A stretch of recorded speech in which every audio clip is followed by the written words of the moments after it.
Mshafunga harusi, mumeoana, wewe ni bwana na wewe ni bibi. Acheni niwaambieni kitu kimoja. Mambo ya kelele, fujo, kupigana, kutukanana, muacheni. Nawaambia hivi kwa sababu gani? Mungu tuma malaika wake. Nawaambia hii story moja ya mzee mmoja. Mzee mmoja alikuwa kila siku ni korofi na bibi yake, ametoka kulewa, wanapigana. Sasa malaika walikuwa wanakuja, wanasikizia hapo, wakiwa nje wanasijua hapa ni kelele zinaendelea, wanaruka. Nao ni malaika, kumbuka hao ni malaika wa kugawa baraka. Wanaenda kwa mzee mwingine hapo, alikuwa maskini na chochote, wanasikizia hapo, wanajua hapa ni amani, hapa ni peace na upendo. Haya, malaika wanagawa baraka zao hapo na wanatoka waenda. Sasa hao watu walikuwa matajiri kabisa, wakaanza kuona wakienda chini na wale wengine wakipanda.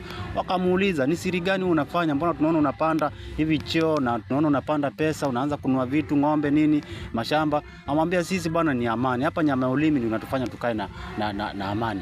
Na akawadithia story. Anawaambia unajua ikifika usiku saa 8, hata wakati mwingine hata wakati ni jioni tu malaika hutumwa na Mwenyezi Mungu kutoka juu mbinguni. Hii mbingu tumesema inakaa Mungu huko na malaika.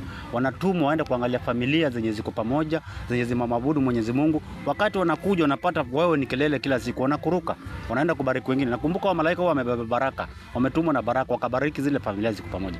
Kwa hivyo nawaambieni, ukiwa uko na bibi yako na watoto wako, kaeni na amani. Sio ati mko kwa nyumba bibi amekaa kule na watoto wamekaa kule, bwana amekaa. Hapana, jaribuni kuonesha watoto upendo. Kama kuna ile sofa ya viti viwili, chukua hiyo ukae wewe na bibi yako. Watoto wacha akae ile nyingine ya viti 3.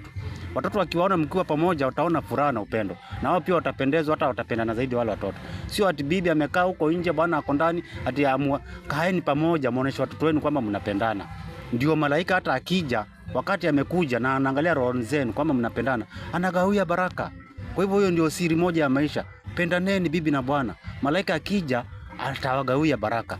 Hamtajua wakati atakuja. Kwa hivyo ni mpendane siku zote, bila kusema ati tunapendana leo kesho tukosane.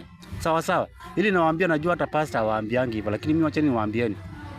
Mpendane bibi na bwana. Malaika akija wakati hata akija usiku apate mmelala vizuri, hata anaangalia roho zenu. Roho zenu ziko safi, kila mtu ako safi na roho. Lakini akija usiku apate roho moja imejikunja na mwingine, mmoja amechiti mwingine, mmoja ameenda kuonga pesa za boma, basi hata gawa baraka, atatoka tu na ataenda. Kwa hivyo jamaneni, wanaume na wanawake, tukaeni vizuri, tukaeni sawa sawa. Malaika akija tugawiwe nini? Tugawiwe baraka.